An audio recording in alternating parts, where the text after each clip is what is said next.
안녕하세요. 저는 얼마 전 남편과 헤어지고 솔로가 된 30대 돌싱이에요. 혹시 말 한마디로 천냥빚 갚는다는 속담 다들 아시나요? 제가 들려드릴 사연은 말 한마디로 천냥빚도 만들 사람의 이야기랍니다. 솔직히 서로 다른 두 가문의 사람들이 만나서 새로운 가정을 꾸리는 이상 모든 것이 딱 들어맞지는 않는다고 생각해요. 분명히 맞지 않는 부분도 있고 이해할 수 없는 부분도 있겠지만 그걸 조율하며 사는 것도 결혼 생활이라고 생각하거든요. 저는 33세 결혼을 했으니 그리 철없는 시절에 결혼한 것도 아니어서 이해하고 양보하면 다 잘 될 거라고 낙천적으로 생각했어요. 그것만으로 해결되지 않는 일들이 충분히 있다는 걸 그때는 알지 못했거든요. 사실 저와 남편의 만남도 남들이 보기엔 독특하게 시작됐어요. 서로가 홀로 떠난 여행지에서 만나게 됐고 돌아와서 다시 만나 사귀게 됐고 결혼까지 하게 된 케이스였거든요.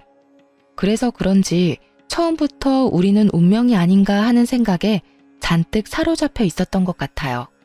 그래서 평소 잘하지 않는 실수를 하게 된 건지도 모르죠. 저는 평범한 회사원이었고 남편은 작은 가게를 운영하는 젊은 사장님이었어요. 친정도 시댁도 고만고만하고 잘 사는 편은 아니어서 결혼하기에도 무난했어요.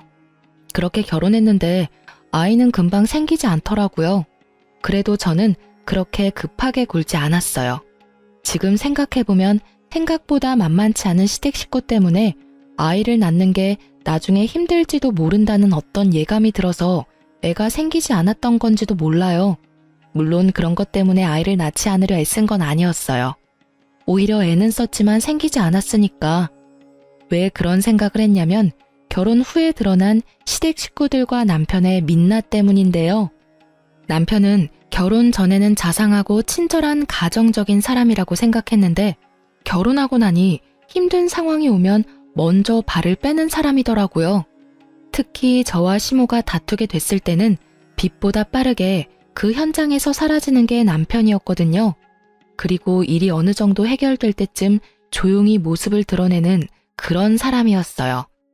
시모는 말투가 직설적이고 생각 없이 말하는 타입이었어요. 그리고 시부는 우리에게 주는 건 없으면서 매번 우리가 버는 걸 뺏어가는 사람이었고요. 솔직히 그런 것들이 다 싫었지만 이미 결혼을 했고 죽어도 이 집 귀신이 되자 싶은 마음으로 시댁을 이해하려 했지만 결국은 이해하지 못하고 헤어지게 되더라고요. 그날은 바야흐로 시모의 생일이었습니다. 제가 결혼하고 나서 4번째로 맞이하는 생일이었죠. 결혼 생활 4년치의 경험이 쌓이니 아무래도 피해야 할 것들은 미리 피하는 요령이 생기더군요. 그게 바로 시모와의 대화였어요. 시모는 항상 한마디 덧붙이는 말 때문에 항상 사람들 기분을 언짢게 만드는 재주가 있으셨거든요. 솔직히 처음에는 화나서 혼자 열폭하기도 했는데 이쯤 되니 굳이 말을 섞지 않으면 된다는 걸 깨닫게 되더라고요. 그래도 순간 방심하면 시모의 수다에 넘어가 결국은 기분 상한 소리를 듣게 되는 경우가 종종 있었습니다. 이번 시모의 생일에는 올 가족이 많았어요. 작년에 결혼한 시동생네와 막내 아가씨 그리고 첫째 아가씨는 쌍둥이까지 데리고 와야 했거든요. 인원이 늘어난 만큼 챙길 게 너무 많아져서 그러면 이러지 말고 밖에서 사 먹자는 이야기가 나왔어요. 형제 자매들끼리 먼저 이야기를 하고 시부모에게 이야기를 해서 의견을 조율한 거죠. 여기까지는 아무런 문제가 없었어요. 생각보다 부드럽게 넘어갔으니까요. 작년까지는 제가 생일상을 차려드렸는데 이번부터 못하게 됐으니 일부러 좋은 한정식 집에 예약을 하고 우리가 돈도 더 많이 내기로 남편과 이미 이야기가 다 끝난 상태였어요. 그런데 코스 요리가 끝나고 식사로 미역국이 나왔을 때 시모가 부릉부릉 시동을 걸더군요. 이렇게 밖에서 먹으니 새롭고 맛있어서 좋긴 하네. 첫째가 작년까지 챙겨주긴 했지만 아무래도 전문 한정식 집에는 못 미치지. 그렇지 않니 둘째야? 내 음식 솜씨가 나쁘다는 말을 하고 싶으면 제게 말하면 될 일을 굳이 둘째 며느리인 동서에게 말하는 것이 딱 어머니식 화법이었어요. 남의 허물을 제3자에게 알려서 다 퍼뜨리게 만드는 것. 참 나쁜 버릇이기도 했죠. 그렇지만 저는 이 정도로 흔들리지 않았어요. 제가 처음에도 말씀드렸다시피 시모는 원래 그런 말을 잘하는 분이셨고 저도 내공이 쌓일 대로 쌓였으니까요. 그러셨어요? 그러면 처음부터 한정식 집으로 모실 걸 그랬네요. 어머님이 이렇게 좋아할 줄 몰랐네요. 좋아한다니 저로서는 다행인 일인데 그 말이 본심이 아니었다는 게 더 큰일이었죠. 솔직히 이렇게 먹으면 좋기야 하지만 이 돈은 누가 다 내니? 그래서 나는 좀 억울해. 내가 받아야 할 걸 제대로 못 받은 기분이 들어서. 시어머니 생신상을 맏며느리가 해주면 얼마나 좋아? 서로 간에 마음도 통하고 정성도 들고. 무엇보다 다른 사람 보기 얼마나 좋니? 이렇게 돈으로 해결하려는 거 보면 다른 사람들이 욕할 거 뻔하잖아. 혹시 너 친정집에서도 어른들 생신에 돈으로 때우려 하니? 그 이야기를 듣는 내내 뱃속에서 불덩어리가 치밀어 오르는 걸 꾹꾹 눌러 참느라 애썼어요. 누가 들으면 제가 시모 생신상을 안 차린 것처럼 말하니 말이죠. 작년까지는 제가 매번 생신상을 차려드렸는데도 저런 식으로 이야기하니 저도 기분이 확 상하잖아요. 게다가 친정집까지 건드는 건 예의도 아니고요. 우리 엄마야 밥을 차려 먹든 나가서 먹든 본인이 무슨 상관인데요. 어머님, 억울하시더라도 좀 참으세요.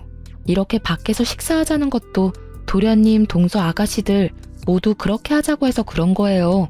제가 뭐라고 이 집에서 그런 발언을 할 수 있겠어요? 저도 하자는 대로 따른 거고 죄송스러운 마음에 식비도 저희가 제일 많이 냈어요. 그리고 제가 생신상 작년까지 꼬박꼬박 차려드렸잖아요. 제가 해드리지 않은 것도 아닌데 그렇게 말씀하시면 저도 많이 서운하죠. 그렇게 말했더니 시모가 눈을 동그랗게 뜨고는 저한테 말하더라고요.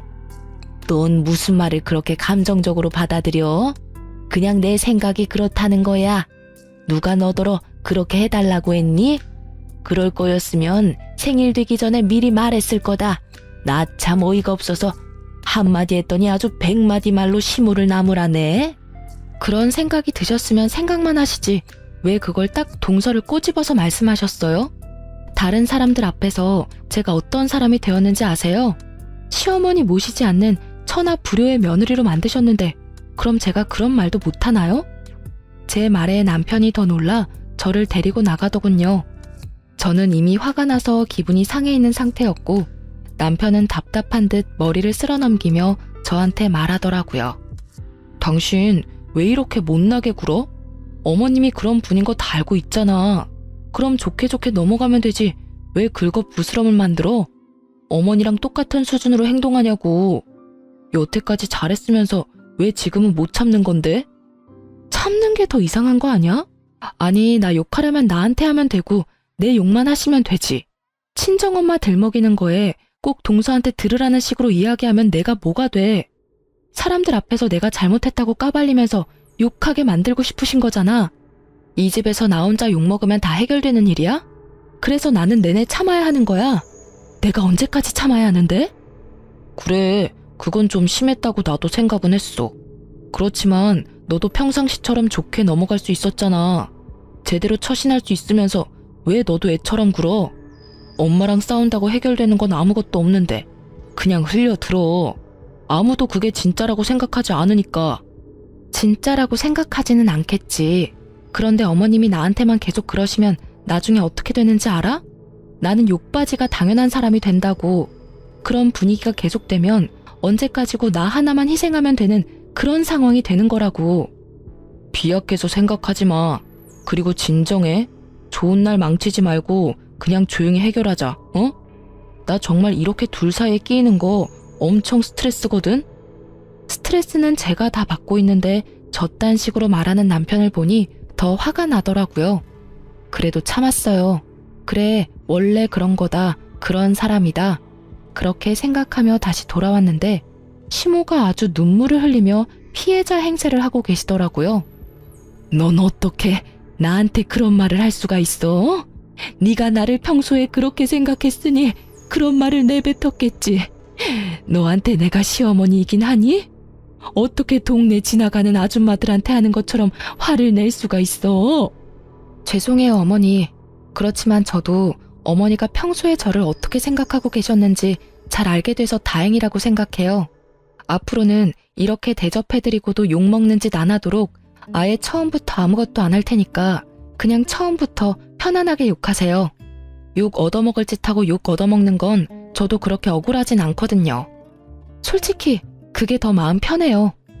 제가 그 말을 하자 다들 말을 잊지를 못하더라고요. 이렇게 당돌하게 말할 줄 몰랐나 보죠. 여태껏 참고 또 참았는데 또 참을 줄 알았나 봐요. 저도 인간인지라 한계치는 있거든요. 그래서 결국 터져버렸는데 남편은 눈을 질끈 감더라고요. 저는 차라리 속이 시원했어요. 저는 그 뒤로 시댁과 최대한 멀리하기로 결정했고 그 결정에 남편도 큰 이견은 없었어요. 혼자 시댁에 왔다 갔다 해야 한다는 건 걱정했지만 시모와 저 사이에 끼어서 끙끙대는 일을 피할 수 있었으니 본인도 그게 좋다고 판단한 결과였겠죠. 그 뒤로 저는 설과 명절 이외에는 일절 방문하지 않았고 뭐든 돈으로 해결했어요. 이렇게 하다 보니 마음은 편했지만 돈이 많이 나가서 영 별로더라고요. 그래도 어쩔 수 없는 일이라 여겼어요. 어렵게 찾은 마음의 평화를 다시 빼앗기고 싶지는 않았으니까요. 그렇게 어떻게든 숨쉴 구멍 하나 띄우고 사는데 위기는 언제나 불시에 찾아오더라고요. 생각지도 못한 시부의 은퇴 때문이었어요. 시부는 중소기업의 기술자로 다니고 계셨는데 굳이 정년도 되지 않았는데 은퇴를 하시려고 하더군요. 몸이 힘들다는 말도 지나가며 몇 번 하셨고 본인이 하고 싶어하는 의지도 없어 보였어요. 연세가 있으시니 그러려니 했는데 정말로 퇴사를 결정하고 나올 줄은 저희도 몰랐죠. 솔직히 시부가 퇴사하고 나온 건 어쩔 수 없는 일이긴 했는데 결국 그 다음 달부터 저희 쪽에 커다란 위기가 닥쳤어요. 바로 시부가 여러 가지 명목으로 저희한테 돈을 달라고 하는 것이었죠. 처음에는 병원비, 보험비 같은 거였는데 그걸 드리기 시작하니 통신비나 기름값 같은 것도 원하시더라고요. 별 생각 없이 드렸는데 그게 몇 달 이어지니 매달 그걸 당연하게 요구하시더라고요. 마치 두 집 살림을 차린 것처럼 돈이 한정없이 빠져나가는 게 느껴지기 시작하자 저도 남편도 마음이 급했죠. 결국은 남편에게 형제 자매들의 도움을 좀 받자고 이야기했어요. 남편도 그 생각을 하고 있었고요. 그래서 서방님과 두 아가씨에게 남편이 단체톡을 했어요. 아버지가 퇴사를 하셨으니 우리 사남매가 같이 돈을 모아서 내자고요. 그런데 다들 반응이 시큰둥하더라고요. 급해진 남편이 둘째 내외에게 전화를 걸었어요. 아버지 퇴사해서 우리가 돈 좀 보태서 드려야 해. 노령연금도 아직 나올 때 안 돼서 급해. 형, 우리가 왜 그걸 내야 되는데? 그건 다 마지가 해야 할 일이잖아. 어차피 장남이라서 받을 재산도 많으면서. 야, 너 말 그따위로 할래? 아버지 어머니 오래오래 사시면 재산이 남아있기나 할 것 같아. 변변한 사망보험금도 없으신데 장례 치르고 나면 돈 다 나가고 없지. 빚 안 진 게 천만다행이라고. 그런 상황에 내가 재산을 많이 받을 거라고? 말이 되는 소리를 좀 해. 맞아요. 그게 어떻게 마지가 당연히 해야 되는 일인데요? 그래서 말씀드리기 전까지 몇 달을 이 사람이 돈 내주고 있었잖아요. 저희도 이렇게 하다가는 곧 파산이라고요. 아니, 자식이 넷인데 어떻게 하나가 다 부양을 해요? 결국은 저도 합세에 싸워서 시동생도 돈을 같이 내기로 했어요. 두 아가씨들도 처음에는 난색을 표했지만 조금이라면 가능하다며 10만 원 정도씩은 내기로 했어요. 잘 걷어지거나 다들 흔쾌히 내는 것은 아니었지만 그래도 저희의 부담이 어느 정도 줄어들어 다행이라고 생각했죠. 그런데 시부는 저희가 매달 드리는 30만 원의 용돈에서 20만 원을 더 보태서 달라며 어린애 떼쓰듯 요구하기까지 하더라고요. 전화 통화할 때마다 닥달하는데 진짜 노이로제 걸리겠더라고요. 결국은 스트레스를 받은 저는 결국 이혼에 대한 생각이 조금 더 절실해졌어요. 그래도 이때까지만 해도 그리 심각한 수준은 아니었어요. 시부의 어이없는 요구는 저희 친정아버지가 돌아가시고 나서 더 심해졌어요. 아버지는 사망보험금을 2억 정도 남기고 돌아가셨어요. 교통사고였고 현장에서 사망한 터라 저희도 황망한 상태였었어요. 친정에는 저와 제 어린 여동생, 어머니만 있었던 터라 장례 치르는데도 너무 힘들었었죠. 그런데 장례가 다 끝난 다음 날 시부가 저와 남편을 불렀어요. 무슨 일인가 싶어 시댁에 갔더니 시부가 무척 궁금한 표정으로 묻더군요. 그래, 친정아버지 돌아가셨는데 부조금 들어온 거는 어떻게 하기로 했어? 들어온 만큼 나간 탓에 별로 남는 것 없었지만 제가 다 받았어요. 제 손님이 많기도 했고 제가 상주를 맡아서 어머니가 저더러 가져가라고 하셨거든요. 여자 셋밖에 남지 않은 집안에 여동생은 결혼조차 하지 않은 상태였고 남편은 상주가 하기 싫다고 하는 바람에 제가 상주를 맡게 됐었거든요. 보통은 사위도 상주를 많이 한다는데 요즘 세상에 남녀 차이 둘 필요도 없고 남편이 싫다니 그냥 제가 하는데 별 거부감도 없어서 제가 한 거였어요. 솔직히 제가 상주로 손님 받고 일 다 했으니 제가 받아온 것도 당연하다 싶었는데 시부가 이야기하더라고요.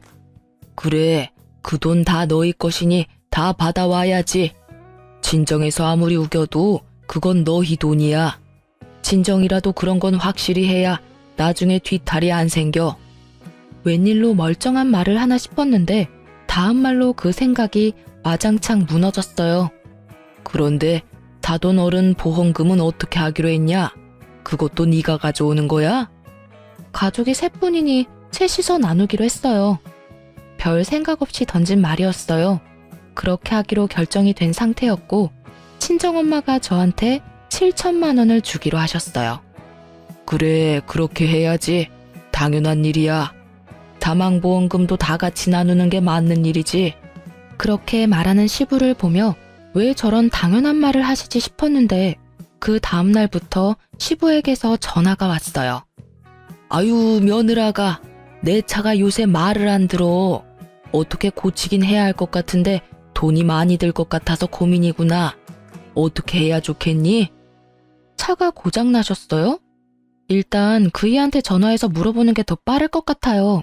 제가 차를 몰지 않으니 차에 대해서 잘 모르거든요.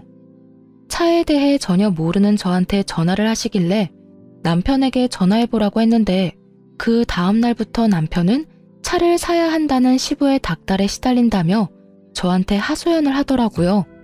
시부는 무조건 차를 사야 한다는 의견이었는데 남편이 시부 차를 정비소에 가지고 갔지만 특별히 문제가 많은 건 아니더라고 하더라고요. 오래된 것만 몇 개 바꾸면 문제없고 돈도 많이 나오지는 않는다고 했는데도 시부는 막무가내로 차를 바꿔야 한다고 고집을 피웠죠. 그래서 이번에도 시동생들의 도움을 요청했죠. 그런데 다들 그 정도로 큰 돈은 갑자기 마련할 수 없다고 하더라고요. 저희도 그 부분은 이해할 수밖에 없었어요. 갑작스레 목돈을 달라는 것도 너무한 일이잖아요. 아파서 수술비가 모자라서 그렇다면 당장 어떻게든 마련해 보겠지만 그런 상황도 아니었으니까요. 결국 저와 남편은 시부를 만나서 말했어요. 아버님, 저희가 아무리 이야기해봐도 차를 살 수 있을 만큼의 돈이 안 나와요. 그러니까 일단은 수리해서 쓰시고 돈이 생기면 그때. 너희들이 나를 이 정도로밖에 생각을 안 했던 거야? 어떻게 아버지가 불편해서 필요하다는데 차 한 대를 못 사줘? 나도 민망한 거 참으며 차가 필요하다고 요구하는데 이렇게 야박하게 굴 거야? 첫째 며느리도 그렇게 안 봤는데 참 야박해. 왜 이분은 또 저를 콕 집어서 이야기하는지 모르겠더라고요. 아니, 저한테 돈이라도 맡겨놓고 저런 말을 하시던죠. 어이없는 제가 뭐라 말을 잇지 못하는데 시부가 한마디 하더라고요. 너는 아버지 사망보험금도 받아서 남들보다 풍족한데 왜 그거 하나를 못 해줘? 그 돈 있으면서 너 나한테 이러는 거 아니다. 내가 너한테 못 해준 게 뭐냐? 그런데 너는 날 위해서 그 정도도 못 해줘? 네가 남도 아니고 내 며느리인데 당연히 시아버지한테 그런 건 다 해줘야 하는 거 아니냐? 그 이야기를 듣는데 완전 띵 받더라고요. 애초에 그 돈은 제가 받는 게 당연하다고 해놓고는 자기가 뺏어가는 건 무슨 심리인가요? 친정 거는 뺏어오는 게 당연한 거고 그걸 시부에게 주는 것도 당연하다고 생각하는 시부를 보니 이 집구석에 정이 똑 떨어지더라고요. 그런데 그 옆에서 시모가 거드는 말이 더 웃겼어요. 그래, 네 아버지가 그런 거 요구하는 사람도 아닌데 이번이 딱 처음인데 어떻게 그렇게 매몰차게 안 된다고 말해? 그리고 너희 형제들한테 말할 것까지도 아닌 일이었잖아. 너희 선에서 충분히 해결할 수 있는데도 온 동네 다 이야기하고 다녀서 우리가 얼굴을 못 들고 다녀. 니들이 우리를 돈이나 축내는 못된 부모로 만들어서 그 일 책임질 겸 해서 아버지 차 한 대 사주거라. 아니, 그 돈이 무슨 돈인데 두 분 돈처럼 말씀하시는데요? 저한테 돈 맡겨두셨어요? 그 돈이 제 돈이에요? 그 돈 제 아버지 돌아가셔서 받은 돈인데 왜 그게 아버님한테 당연히 드려야 할 돈이냐고요. 이건 진짜 선 넘으신 거라고요. 제 말에 남편은 또 저를 걸고 넘어졌어요. 무슨 말을 그렇게 해? 어머니 당신 시아버지 시어머니고 모셔야 할 어른이잖아. 그냥 줘버리고 말면 되지 왜 화를 만들어? 그렇게 큰 돈도 아니고. 아버지가 그 돈 받고 당신한테 아무것도 안 해주겠어? 그 돈이 무슨 돈인데 편하게 번 돈 아니라고. 우리 아버지 죽어서 받은 돈인데 왜 그걸 이 집에다 줘야 하는데. 당신도 진짜 생각이라는 걸 좀 해. 그저 편하고 싶어서 나만 족치지 말고. 그렇게 말하고 저는 시댁에서 뛰쳐나왔어요. 남편 새끼가 쫓아왔지만 택시 타고 후딱 도망쳤어요. 그리고 택시 안에서 결심했어요. 이혼을 하기로. 이 정도면 충분하잖아요. 더 이상 저런 말 듣고 있으면 제 정신 건강에 더 안 좋을 것 같았으니까요. 저는 집에 그날 바로 제가 가지고 있던 보험금과 남편 몰래 모아두었던 돈까지 모두 다 합산해서 친정 엄마에게 몰래 맡겨뒀어요. 시댁에서 언제 돈을 가져갈지 모르니 우선 옮겨놨던 거였죠. 그 다음날 시부는 또 연락이 왔어요. 안 받으려고 했는데 남편 휴대폰으로 전화를 하는 바람에 안 받을 수가 없었어요. 그래, 생각 좀 해봤냐? 네가 가격이 너무 부담되면 내가 그거보다 한 단계 낮은 차도 고려해볼 생각이 있단다. 그러니까. 죄송해요, 아버님. 그 돈 다시 어머니한테 돌려드렸어요. 솔직히 어머니 혼자 사셔야 하는데 노후 관리도 힘들 것 같아서 그냥 노후 자금 하시라고 드렸어요. 뭐? 그 돈을 왜 다시 돌려줘? 그게 네 돈인데 왜? 이런 멍청한 애를 봤나? 그거 너희 어머니 손에 들어가면 다시는 안 나와. 절대 네가 못 가진다고. 앞으로 힘들 어머니를 위해 드린 거예요. 솔직히 어머님 아버님처럼 든든한 자식들이 있는 것도 아니고 딸 둘에 혼자 사시는데 돈이라도 든든히 있어야 하지 않겠어요? 너는 그렇게 머리가 안 돌아가? 너는 출가 외인이야. 친정을 그렇게 챙기는 것도 나쁜 일이라는 걸 왜 몰라? 네가 챙겨야 할 사람은 시어른이라고. 호적 옮기는 게 어떤 일인지 몰라서 그런 큰일을 너 혼자 생각으로 결정해? 그 이야기를 듣는데 실소가 터지더군요. 그런 아버님도 두 아가씨들한테 매달 흑염소랑 홍삼 사오도록 시키시잖아요. 딸들이 집에 잘하면 좋으실 텐데 왜 남의 집 딸이 그러는 건 싫으세요? 그리고 아버님, 그 돈은 우리 아버지가 월급에서 꼬박꼬박 매달 보험금 넣어서 타게 된 보험금이에요. 그 돈 중에 아버님이 낸 몫이 하나도 없으니 온전히 우리 집안 돈이고요. 그러니 그만 신경 끄시는 게 좋을 것 같아요. 그렇게 이야기하자 결국 할 말이 없어진 시부는 씩씩거리다가 전화를 끊더군요. 그런데 그 불똥은 다른 데서 튀었어요. 다음날 친정 엄마한테서 전화가 왔어요. 빨리 집으로 오라고요. 무슨 일인가 싶어 친정에 갔더니 세상에 시부와 시모가 둘이서 우리 엄마한테 돈 내놓으라고 난리를 피우고 있지 않겠어요? 당장 돈 내놓으시오. 아니 딸이 무슨 잘못이라고 딸 몫을 홀라당 가져가. 우리 며느리 돈 빨리 안 돌려주면 우리 여기서 한 발짝도 안 나가요. 아니 왜들 이러세요? 저한테 돈 맡겨놨어요? 그리고 당신의 며느리가 내 딸이라고요. 딸이 저한테 준 돈을 당신들이 뭐라고 돌려달라 마라 큰소리 친단 말이에요? 완전 빚쟁이처럼 집 앞에 진을 치고 있는 시어른들을 보니 저는 제가 처신을 잘못했구나 하는 생각이 먼저 들었어요. 아예 싹을 밟아놨어야 하는데 제가 어머니에게 돈을 줬다고 하니 어머니한테로 와서 돈을 내놓으라고 할 줄이야. 며느리 돈을 사돈이 가져가도록 뭐라고 했을 거 아닙니까? 그럼 걔가 멀쩡한 정신으로 그 큰 돈을 덜컥 제 어머니한테 줬겠어요? 분명히 안사돈께서 뭐라고 하니 애가 돈을 줬겠지. 제가 뭐라고 하든 그 돈은 딸아이가 알아서 하는 거죠.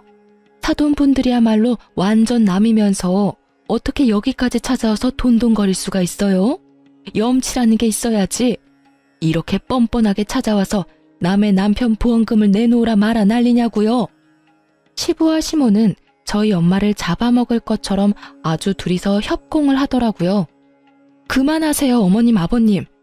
여기까지 무슨 일로 오셨어요? 설마 이렇게 큰일 만들려고 오셨어요? 왜 오긴? 우리가 뺏긴 돈 찾으러 왔지. 아니, 사돈도 그렇게 안 받는데 사람이 이렇게 융통성이 없고 사람이 포악해. 아니, 지금 그 돈을 뺏긴 게 누구신데요? 두 분 중에 그 돈 가지고 계셨던 분이라도 있으세요? 저한테 온 돈이었고 제가 어머니한테 드린 돈이라고요. 뺏긴 게 아니고 제가 자발적으로 드렸어요. 두 분한테 뺏길까봐. 결국 저와 이야기에서는 끝이 보이지 않을 것 같아 남편을 불렀어요. 처갓집 앞에 서서 씩씩거리는 본인 부모님을 보던 남편도 당황한 듯 눈치를 보더라고요. 설마 진짜 장모집까지 찾아와서 행패를 부릴 줄은 몰랐나 보죠. 저는 설설 기는 남편을 쥐잡듯 잡았어요. 당신은 뭘 했길래 일을 이렇게 만들어? 어떻게 할 거야? 당신이 중간에 알아서 커트를 못 시키니까 결국에 이런 일이 벌어진 거 아니냐고. 너 편하자고 좋게 가자더니 이게 좋은 결과야?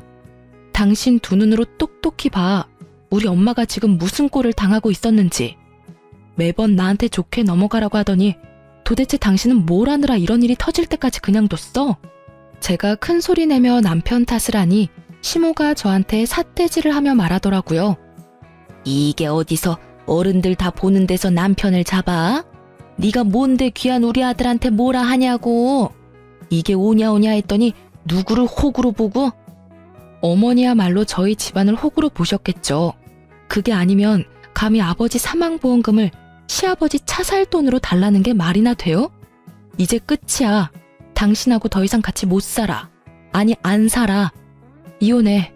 우리 엄마한테 이런 꼴 당하면서까지 당신이랑 결혼 생활 유지할 필요 없다고 생각하니까.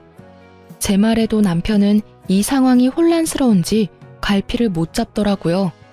아니, 어디를 말려야 할지를 모르고 있다는 게 정확한 말이었죠. 오냐, 이혼하면 그 보험금도 반으로 갈라서 줘야지. 안 그러냐? 부부 공동재산인데 당연히 그렇게 해야지. 그러니 우리 아들한테 그 돈 반틈 줘야 하는 거 맞지? 저는 그 말에 말이 막히더라고요. 남의 부모 보험금을 왜 나눠요? 가만 보니 두 분이 착각하고 계시더라고요. 친정아버지 사망보험금도 재산 분할 시 나누는 거라고 생각하신 듯한데 제가 알기로는 그게 아니었거든요. 부부가 공동으로 재산 형성에 기여한 돈이 아닌 거라 그건 재산 분할에 들어가지도 않고 오래된 돈도 아니었기 때문에 해당도 안 된다고 들었거든요. 두 분 뭔가 착각하고 계신 것 같은데 제 아버지의 사망보험금 같은 건 재산 분할 대상이 아니에요. 부부가 공동으로 번 돈이 아니잖아요. 그리고 애초에 그 돈은 저희 어머니에게로 갈 돈이었고요. 어머니가 그 돈을 받는 사람이었기 때문에 어머니 돈이나 마찬가지라고요. 제가 시부모에게 그 말을 해줬는데도 두 분은 제 말을 거짓이라고 말하며 우기더라고요. 네가 우리한테 거짓말하는 거 모를 줄 아니? 재산 분할하려면 그런 돈도 다 포함해야지. 너처럼 그 돈 너희 어머니한테 보내면 불법이야. 뭐 저야 상관없었죠. 그분들이 뭐라고 생각하든 진실은 하나고 그 탓에 본인들이 불이익을 당하는 건 제 탓이 아니잖아요. 두 분의 무지 탓이니 말이죠. 결국에 저는 바락바락 끝까지 잘못된 정보를 우기는 두 사람을 놔두고 이혼 소송에 들어갔어요. 남편은 그래도 이런 식으로 헤어지는 건 좀 아니었는지 저한테 와서는 다시 돌아오라고 하더군요. 여보, 당신도 엄마 성격 잘 알잖아. 여태껏 잘해왔는데 왜 그렇게 갑자기 막 나가는데? 우리 두 사람만 생각해. 우리 서로 나쁘지 않잖아. 그래, 우리 두 사람은 나쁘진 않지. 그렇지만 당신 부모님 평생 안 보고 살 수 있어? 같이 보고 산다는 말은 당신이 또 나랑 시어머니 사이에 끼어서 고통받는다는 뜻이야. 그리고 그런 당신을 보는 나도 속이 미어 터지는 거고. 그런 거 생각하면 헤어지는 게 맞지. 여보, 그래도 다시 한 번만 더 생각해봐. 나도 그렇게 잘할게. 그렇게 해야 당신 마음이 풀린다면 뭐든 할게. 제발 이혼한다는 말은 하지 마. 돌아가게. 친정까지 와서 이런 꼴을 당하게 할 정도면 딸이 그 집안에서 어떤 수모를 당했을지 감이 와. 남의 귀한 딸 데려다가 그런 짓을 했다는 게 믿기지도 않고 믿고 싶지도 않네. 자네가 정말로 우리 딸을 생각한다면 헤어져 주게. 당신 부모들 답도 없어. 남의 보험금을 세상에 자기들 돈처럼 구는 양반들이 어디 있어? 거기다 빚쟁이처럼 집에 찾아와서 그러는 걸 보고도 자네가 우리 딸에게 돌아오라 마라 할 수 있다고 생각하나? 결국 친정엄마의 불호령에 남편은 돌아갔어요. 그리고 이혼은 남편 덕분에 그래도 합의로 잘 마무리가 됐어요. 시부모들은 끝까지 재산 분할할 때 그 돈 가져와야 한다고 우겼지만 법을 이길 수는 없죠. 게다가 시부모의 저를 향한 행동들이 이혼을 제게 유리하도록 이끌어줬고요. 결국 그 재산은 고유재산으로 분류돼서 나누지 않고 저희 집 가격의 절반을 제가 받게 되었고 깨끗하게 법적으로 모든 게 정리가 됐어요. 솔직히 어머니도 저도 갑작스레 혼자가 되어서 힘들기도 했지만 그래도 혼자가 아니라는 사실, 어머니와 함께 있다는 사실에 마음은 편했어요. 그런데 얼마 지나지 않아서 동서에게 연락이 왔어요. 형님, 혹시 전화 괜찮으세요? 이제 형님이라고 안 불러도 돼. 이제 우리 남인데 무슨 형님이야. 그냥 언니라고 불러. 솔직히 시댁 가족들하고 트러블 있었지만 동서한테까지 악감정 있는 건 아니었으니까. 정말 이제까지 어떻게 참으셨어요? 솔직히 저는 지금도 못 참을 것 같아요. 어머님이 저한테 무슨 말을 하는지 아세요? 하나부터 열까지 형님하고 저 비교하면서 그런 건 왜 못하냐, 저런 건 왜 못하냐, 걔가 하면 너도 할 줄 알아야지. 그래놓고선 또 잘하는 거 보시면 그거 잘한다고 네가 잘난 거 아니다. 그러다가 첫째 꼴 난다며 얼마나 타박을 주시는지 대체 어떻게 견뎌야 해요? 저는 해줄 말이 없었어요. 제가 못 버텨서 이혼했는데 이제 와서 무슨 조언을 해줄 수 있겠어요? 글쎄, 나는 그때 솔직히 친정 이야기만 안 나왔으면 그냥 참을 수도 있었을 거야. 그냥 한 귀로 듣고 한 귀로 흘리는 거 알잖아. 나 그거 잘하거든. 동서가 절대로 받아들이지 못할 말을 하는 거 아니고는 그냥 넘겨. 그게 제일 현명한 방법이야. 나는 뭐 실패했지만. 저는 그거 정말 못하거든요. 무슨 말을 해도 가슴과 기억에 콕콕 박혀서 계속 생각나고 또 생각나고. 결국은 총알바지 해주던 형님 이혼하고 나니 저한테 모든 화살이 돌아왔어요. 결국은 저도 시댁 행사에 요새 잘 안 나가요. 갈 때마다 하도 난리를 쳐대서. 오래 가려면 그게 좋을지도 모르지. 안 보면 좀 덜하거든. 근데 언젠간 그 얼굴들을 봐야 하니 말이야. 그래도 잘 지내고 있는 모양이네. 잘 지내요? 어디 가요? 지금 완전 집 난리 났어요. 눈 뜨고 못 봐줄 꼴이거든요. 형님 이혼하시고 아주버님은 재혼하라고 계속 시달리고 있으시고요. 제가 시댁과 척을 지고 있다 보니 그분들이 돈 필요할 때 연락할 곳이 없잖아요. 결국 두 아가씨한테 이거 사느라 저거 사느라 하는 바람에 두 분도 아예 부모님이랑은 연 끊고 지내고 있어요. 그나마 남매들이 사이가 좋아서 이리저리 연락하고 지내서 다행이지. 아니었으면 아예 뿔뿔이 흩어져서 안부 인사도 못하고 지낼 뻔했다니까요. 동서의 이야기를 들으니 본인들이 한 일들에 대한 벌을 지금 받고 있는 것 같더라고요. 자식이 자기 소유이고 자식들 돈이 내 돈이라고 당연하게 생각하는 시댁 어른들의 마인드는 정말 요즘 같은 세상에서는 있을 수 없는 거니까요. 그렇게 동서와의 연락도 그걸 끝으로 더 이상 오지 않았어요. 그리고 그 후 1년이 더 지났을 때 친정엄마와 마트를 가다가 전 시모와 마주친 적이 있었거든요. 그때도 여전히 그 나쁜 입버릇이 어디 가지 않았더라고요. 아이고, 얼굴색이 아주 좋네. 어쩜 이렇게 예쁘게 하고 다녀? 남의 집안은 풍비박산 내놓고 혼자 잘 사는가 봐. 너 때문에 집이 아주 갈갈이 찢어졌어. 어떻게 책임질 거야? 첫째 아들은 내 말도 안 들어. 둘째 내는 연락도 안 돼. 두 딸들도 돈 이야기할 거면 집에 전화도 하지 말란다. 이게 네 작품이 아니면 누구 작품이겠니? 네가 이렇게 만들어 놓고 나갔으니까 네가 책임져야지. 이렇게 비아냥거리는 말투를 정말 오랜만에 들으니 어질어질 하더라고요. 그러게요. 이혼하고 나니 얼굴이 피는 게 다들 좋은 일 있냐고 물어봐요. 좋은 일이긴 하죠. 그렇게 괴롭히던 사람이 없어졌으니까요. 그리고 자식들이 연락 안 하는 걸 제 탓으로 돌리지 마세요. 저는 이혼 후에도 이혼 전에도 시부모님 연락 받지 마라고 한 적 없어요. 그분들이 그렇게 했다면 다 그만한 이유가 있었겠죠. 솔직히 두 분만 모르고 나머지 사람들은 다 아는 이유가 있잖아요. 전화 걸 때 무슨 용건으로 전화 거는지 잘 생각해 보시면 감이 올 거예요. 제 말에 시모가 열받아서는 쌍심지를 켜고 눈을 부라리며 저를 쳐다보며 말하더군요. 아니 이년이 어디서 잘났다고 입을 나불거려? 가만 보자 하니 내가 니년 아래 것으로 보이냐? 좋게 말하면 좋게 알아들어야지. 어디서 어른 말에 토를 달고 말대꾸 하는 거야? 그리고 자식들이 그렇게 된 게 내 탓이라도 된다는 거야? 네가 그걸 무슨 수로 한다고 함부로 짓거려? 결국 저희 친정엄마가 열받아서 제 앞으로 나섰어요. 저희 어머니도 한 성격 하시거든요. 웬만하면 참으려 노력하시지만 딸 이야기라면 눈빛부터 달라지시지 말이에요. 이보세요 아줌마. 왜 남의 딸한테 2년 전년 짓거리고 난리야? 이미 이혼해서 남이고 좋은 일로 헤어진 것도 아닌데 왜 여기 와서 이 난리를 피우냐고. 망할 할망구가 늙어서 노망이 들었나?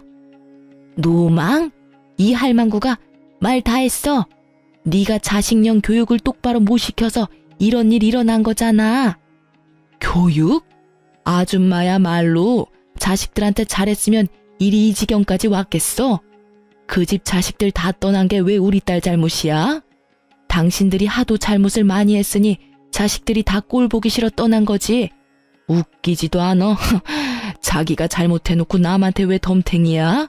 뻔뻔한 것도 유전인가? 아니 보자 하니까 말을 함부로 하네. 당신이 뭔데 남의 자식들 운운하고 지랄이야? 그러는 당신이야말로 한 번만 더 내 딸한테 그런 욕설 퍼부으면 명예훼손죄로 고발할 거야. 할망구 정신이 나갔나 봐? 어디서 미친 소리를 삑삑거려? 결국은 주변 사람들이 다 들러붙어서야 두 분을 떼어놓을 수 있었어요. 그만하세요. 여기는 바뀌고 이럴수록 소문나서 손해보는 건 두 사람 모두인 거 알고 계시죠? 그리고 어머님, 저희는 이미 남이고 법적으로 모든 게 해결됐다고 생각해요. 그러니까 저희랑 마주치더라도 그냥 무시하세요. 굳이 아는 척해서 부스럼 만들지 마시고요. 저는 솔직히 말하면 어머님이나 아버님하고는 마주치고 싶지도 않은 사람이에요. 얼마나 제가 시달렸는지 두 분은 모르고 계시니까요. 이렇게 직접 말씀드리는 겁니다. 저희 모녀 말고 본인들 앞가림이나 신경 쓰세요. 아시겠죠? 아예 상종도 하기 싫으니 서로 무시하자는 제 말에 열이 받았는지 시모가 부글거리더니 곧 사그라들었어요. 왜냐면 주변에 모인 사람들이 모두 수군거리기 바빴거든요. 누가 잘잘못을 했는지를 따지면서 말이죠. 결국 그 자리에서 얼굴을 붉히며 떠난 건 시모였어요. 이미 어떤 짓을 했는지 동네에 소문이 파다했거든요. 그러게 자식들한테 잘했으면 이런 일 없었을 거고 남편도 알아서 저와 시모 사이 잘 중재했더라면 이렇게까지 될 일도 아니었어요. 나중에 엄마가 소문 하나를 들었는데 남편이 시모 등살에 재혼하려고 했지만 저런 시모가 붙어 있어서 재혼이 계속 불발됐나 봐요.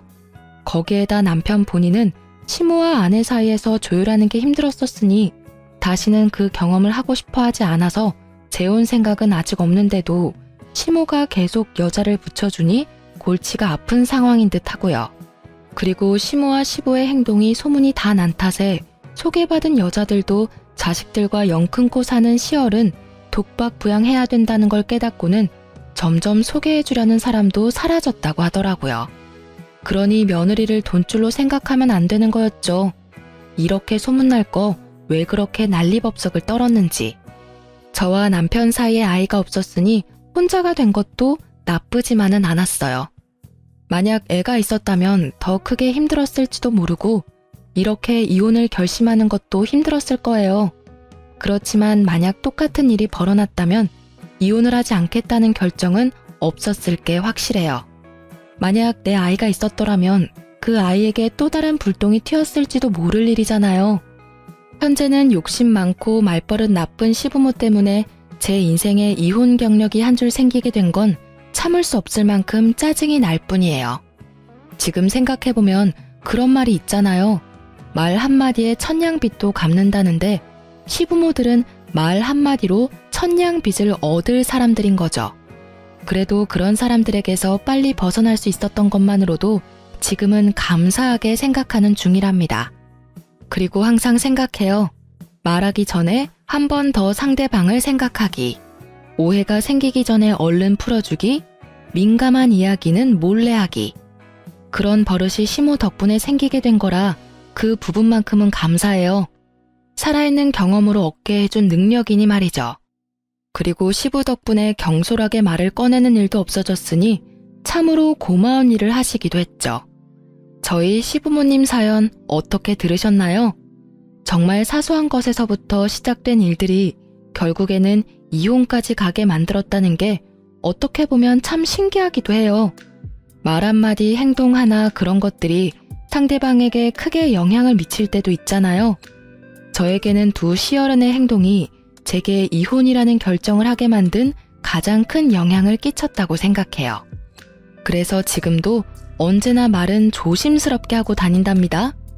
사연 들어주셔서 너무 감사하고 앞으로 이런 글을 쓰지 않게 행복하고 즐거운 생활만 할 수 있도록 노력하도록 할게요. 그럼 안녕히 계세요.